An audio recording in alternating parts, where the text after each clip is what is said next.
So the big question is this: how are those in the self-storage industry like us going to be successful in today's market? That's the question, and this show will give you the answers. My name is Jim Ross, and welcome to the Self-Storage Show.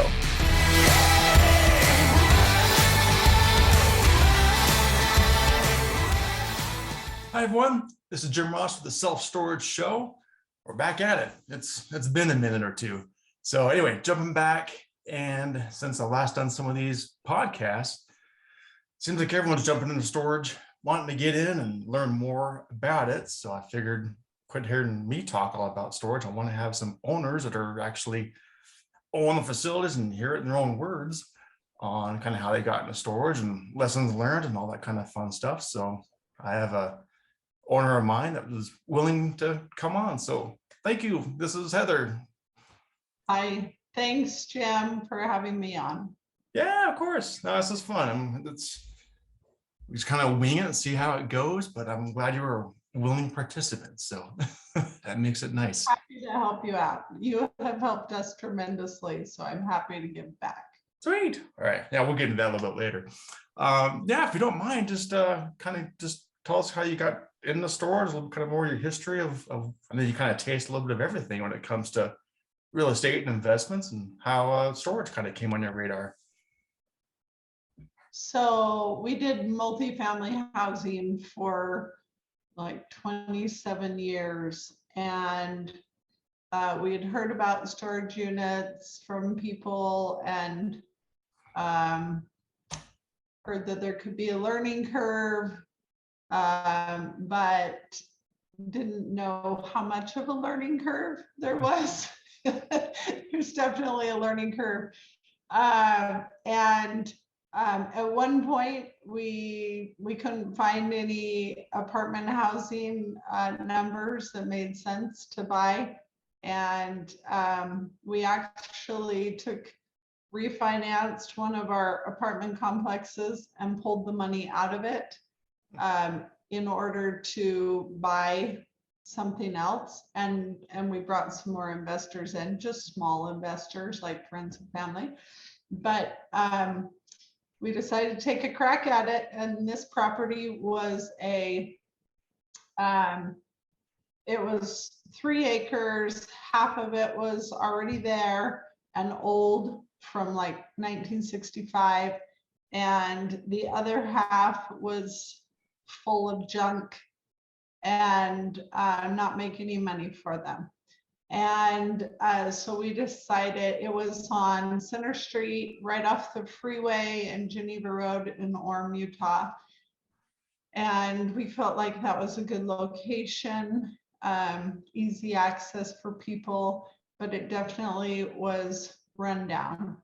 And so we saw it as a good value add property where we had new stuff built on it and did some big RV storage units, and then so we brought in a property management company that came highly recommended and got the place built out, and it looked really nice. They did a good job like cleaning it up. They did a good job with building it out, but then they couldn't lease the units. So the manager that they got on site just did not present herself well, did not believe in the price that we were wanting. It was like $297 for a 12 by 50. And in her mind, she just could not fathom the idea that somebody would pay that much money. Yeah.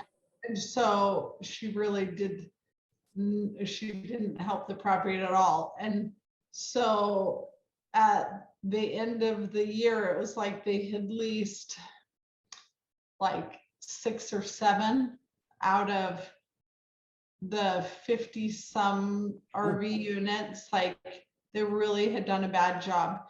And the company came highly recommended, but in the end, we ended up saying, we have to take this over. Like they are not doing a good job. So, so we ended up taking it over personally, which we'd never run storage units before and did not want to do. But the manager that they had just hired seemed like someone I could work with and that she would do a good job.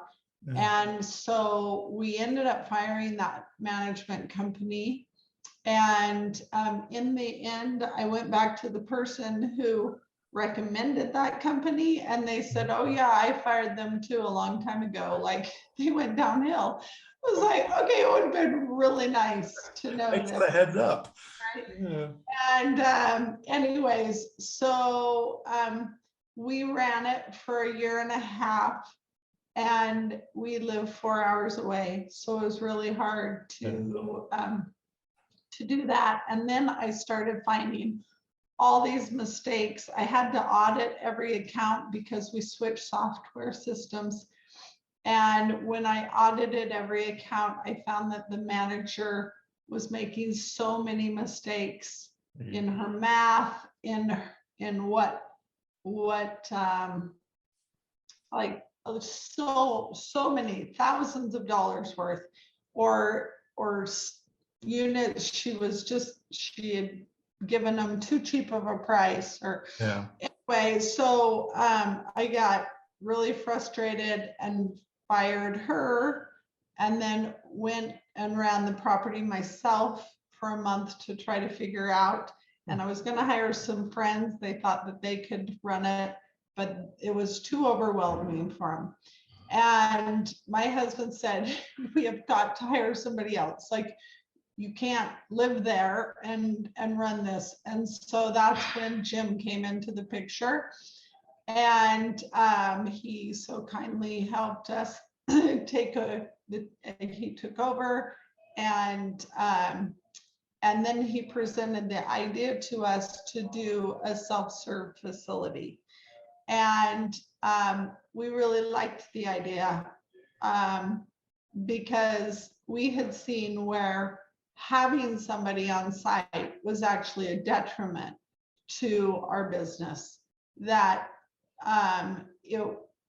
that human beings make more mistakes than a computer system, and that although it's not perfect, it's better than having a real person there, and it is like much better. And like having somebody on site is great if they're always on time, if they're always honest, if they are good at math, if they're good at computers, if they always pick up the property, like, so, and if they have a good personality, and they interact well with the clients. But that just doesn't happen like in the storage world, and it's a tough job. So we are super grateful for the self-serve system. Yeah, we'll get into a little more details on that. It's one thing me saying, hey, it worked, trust the model, but you actually trusted me after knowing me for like 24 hours, and I think we did it. I was so desperate. You explained the system and stuff, and how you'd have locks on every single one, how they'd have a code, and it really worked the way you said it would work. And so yeah, but you came highly recommended. Oh, good. All right, well, that's nice. But like, the kind of go back to you're saying about the learning curve, and that I want to kind of pull back the wool a bit for owners that are coming in, because I literally had this conversation yesterday of like, you're right there, how hard can it be? I was like, there's more to it, buddy. Like, sit down and that's what I thought. How hard can it be? What'd you learn when you see you're running it yourself for a while, doing the audits and that, but what kind of came to mind and enlightened you when you're running the site yourself? Yeah, for the month that I was there, well, first off, the manager who had been there had made so many mistakes Did you see I made that for you? Okay. I'm on with Jim though. Sorry. You're good. So there were so many mistakes. Like a guy came in to pay his rent or to tell me he was moving out of one of the units. He had like 6 units rented from us. And I said, okay, you've got this number to this number. He's like, well, I don't have 221. I haven't had that for like 6 months. Oh no. Well, the guy had been paying rent on it. Somebody was in there. Somebody had their lock on it. And it was like, I had to go find who was in there. And it was just a domino effect. And it was like 10 people that were in the wrong unit. And then it got down to the last one. It was like, I can't even figure out who's in there, you know, like you'd have to call every single person on your list. And so, and then also there were people that would live in their units. I had no idea that people did that. And that I would caught them, you know, they were there first thing in the morning and one of them hadn't paid their rent and I went and opened it up and there they are sitting there by a heater kind of thing. And then the whole, they move out and then sometimes they put the lock back on and you don't know that they moved out.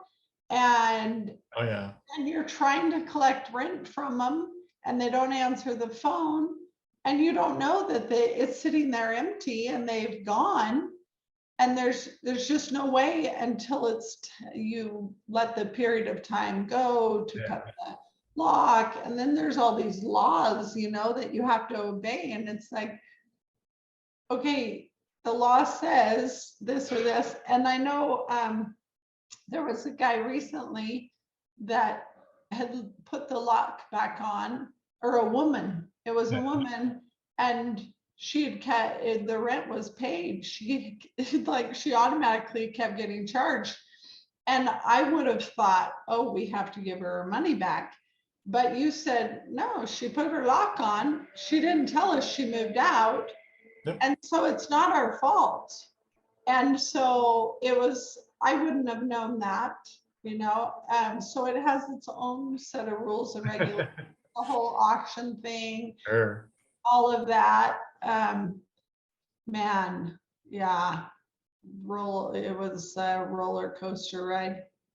Roller coaster ride, but I gotta hand it to you though. I actually wish more owners would kind of put the hat on for a while just to taste it and really see what goes on day in and day out for daily operations. So you have a different perspective than most. So I think that's pretty awesome that you did that. I mean, yeah, and I was there in the height of winter. It was end of January, February, or middle of January to middle of February. Cold, and it does make you appreciate what your managers like are doing, you know. And we also had U-Haul. And I think that was our manager's downfall. I think that it was too much for her to handle because you're in the middle of taking care of maybe somebody's account, like they've called and you think, oh, I'll get back to it because somebody walks in for the U-Haul. And then you've got to take care of them, or a call comes for a U-Haul and it takes a half hour, 45 minutes to get somebody set up with a U-Haul. And then you might not even get very much off of it, or, you know, it was like, I was thinking, well, it'll make us $1,000 a month, but in the end, because of the mistakes that probably were made because I remember having that conversation with you, and for any U-Haul reps on here, sorry, but I remember having that conversation with you about U-Hauls. I'm like, well, I'll manage it, but the first thing I'm doing is I'm getting rid of U-Haul because I see that so often when it's too many hats. and U-Hauls take over priority because it takes time. Yeah. Get them set up and get them onboarded and going through the trucks and all that. Meanwhile, that phone's ringing, going to voicemail, and it's like, would you want to make $1,000 in your commission on U-Haul, or have a lifetime value of $2,000 and answer the phone? Right. Right. You know, so I just see that way too often. So that was kind of my line in the sand of like, no, we're getting rid of U-Haul, and that's right. We'll focus on what we do, which is renting storage units. Yeah. Yeah. I think that's a good call for sure. And again, I want to kind of compare and contrast a little bit. And again, every site's a little bit different on the nuances and how they rent up and what's going on at each location. But you kind of mentioned before, when you had the manager there, it just wasn't renting up, versus when we went unmanned, and just that call center that's their gig, that's their job, is just answering the phone and renting units. Right. And you saw the positive effect. We started renting renting units. For sure. Yeah. Yeah. It's interesting. I do think COVID helped a lot. Oh yeah. Because in COVID, it trained people to do things online. Yep. And so everybody all of a sudden was okay with not having anybody there, not having the personal experience, and doing everything on their phone. They order their food on the phone and just pick it up and go, or it's delivered to them or whatever. Yep. And so I think that this was the perfect opportunity, like perfect timing. Yep. To do the self-serve. Before that, people seemed like they wanted that customer service experience. And all of a sudden, we don't want to get sick. And so don't, stand 6 feet away, or I don't even know anybody. Yep. So that helped a lot, I think. Yeah. It's like I said, I'd never say I'm grateful for COVID, but it was a blessing in disguise, just for that fact that it did change people's behavior. It really did for the business. And like I said, for owners as well, to be able to be like, well, now we have to do this. Because I've been trying to push this for years on supplemented technology. And I've got to push back, but now we didn't have a choice. Like, nope. That's right. And it helps cut down on cost so much. It is so expensive to have an employee. I mean, it's not just their salary, it's dealing with the unemployment taxes and the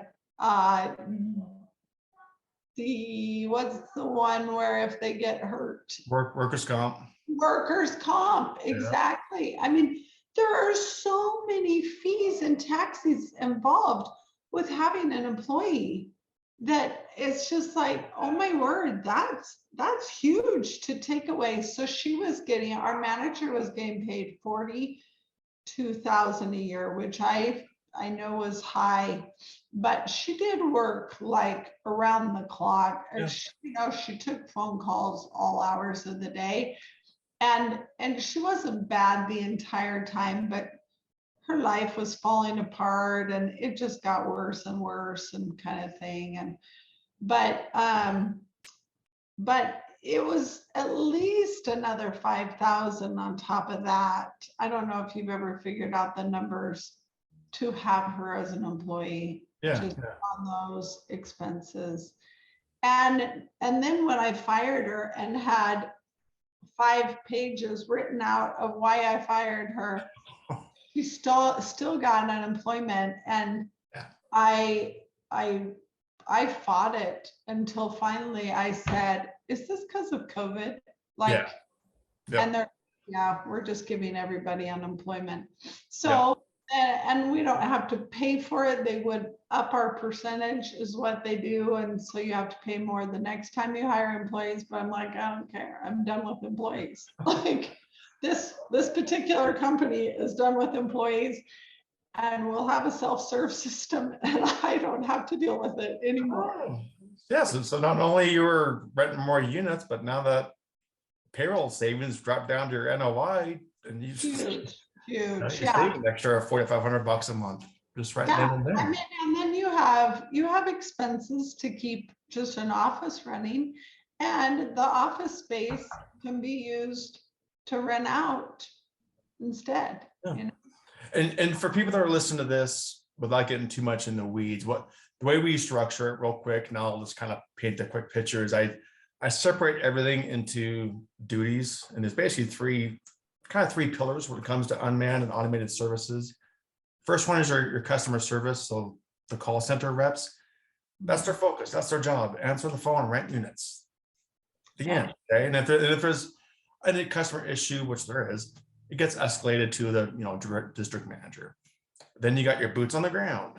Just because we say unattended and unmanned, you still got to have boots on the ground to check the units, do the security checks, clean the facility, all that stuff. So we have someone there, 20 hours, 20 to 30 hours, kind of in that range, that they go a month. So, a few hours each week. Like I said, security checks, cleaning out the units, turning the units. So as soon as they're vacant, we get them turned to be able to come online to be rentable again. That's your second pillar. And then the third is property management. That's kind of what we do, and we tie it all together to make sure it all works and functional. So yeah, and it's like 2 times a week, isn't it? Yep. That go out there and they go through all the units that have been vacated and get them ready to rent and so forth. And yeah. Oh, well, that's good. And again, we'll do a quick little kind of testimonial kind of thing. But what's it been like? I know, long story short, we did our job and Heather got an offer that she couldn't refuse and sold. So I'm out of the gig, but hey, you did good. And I did my job. That's my job, is to make you guys money. I appreciate that tons, because I doubt it would have sold for the price it sold for if you hadn't have. And so you took the stress out of my life, and I really, really appreciate that. And the money just comes in.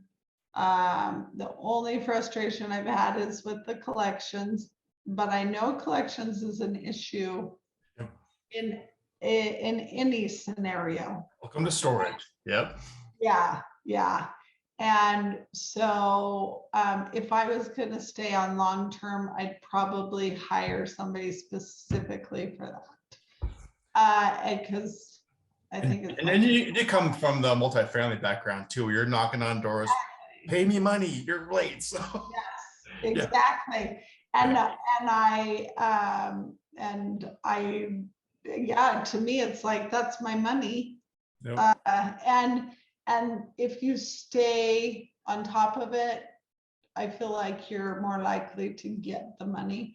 But I've had to just kind of let it go and say, oh, well, we're making plenty of money. Yeah, that's funny.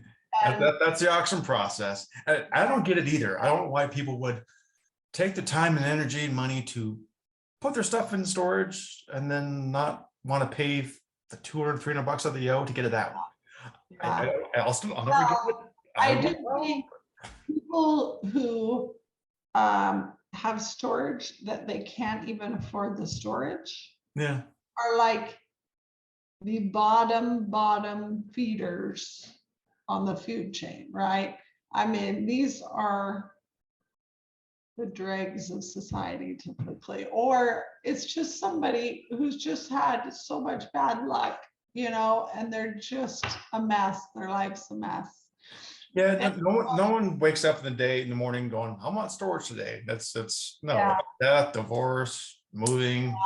They don't want to use storage, and they have to. And sometimes life circumstances get in the way, and goes to auction. So I always know that's it drives you nuts when it comes to collections. But honestly, your collections are awesome. They really are. Usually, like the everyone shoots for 5%. You're well into that. So you're doing good. I know. Anyway, you're gonna sell. You don't have to worry about it anymore. You're all good. Yeah, and just to help me feel better and stay in it a little bit, partly because I worked there for a month, and so I understand it better than before. And so we have been meeting with Jim and Dean about every week, sometimes every 2 weeks, sometimes once a month, depending on if I'm traveling or whatever. And so sometimes I pay attention better than others. But they're always super good to meet, and that has been helpful for me. And just to go over everything with them. If there's some units that don't look like they're renting very well, we can talk about that, or talk about collections, because that's my favorite thing. It is. And then, talk about projects we want to do, or how are things going. And that has been super helpful for me to just feel like I had that connection there, and that we can just go through the reports and everybody's on the same page, and make sure things are getting done how I'd like them done. And I think it probably would run just fine if I didn't, do that. So it's nice of you to let me. But it makes you sleep better at night, and I like it because, again, people say like unmanned. Just because it's unmanned doesn't mean it's unmanaged, and especially with this kind of model, communication's key. And so I like doing, again, what she's alluding to is we do this once a week, every other week. It depends on the owner. Sometimes it's once a month in the owners, but I like doing these kind of face-to-face meetings, get everyone on the same page and what the goals are and our projections and all that stuff. So. Yeah, I think it's important, even if it was once a month. I think it's important for the owner to stay in touch with their property and show that they have an interest in it, and the success of it. So yeah. Perfect. Well, I'm glad storage has treated you well. So with everything else you got going on, but I'm not getting back into it. Although if I had you in the beginning, I'd be fine. And also I would have been fine keeping this, except for we had such a huge offer that it's hard to pass that up. I mean, that's what I've been telling people. It's an offer you can't pass up, and I would never talk anybody out of it. Like when people are getting offered right now, I'm like, take it and run. Like, do it. That's right. Awesome. Yeah. Well, again, thanks so much for taking the time and being on here. No problem. Hey, all right. Talk to you soon. Take care. Appreciate it. As a thank you for watching and listening, I'd like to give you the most incredible free gift ever, designed to increase your leads, rentals, and revenue for your self-storage business. It's called the Ultimate Self-Storage Management Playbook, and it contains courses, past summits, my book, and so much more. You can get all of this for free right now at 3milestorage.com. That's the number 3milestorage.com.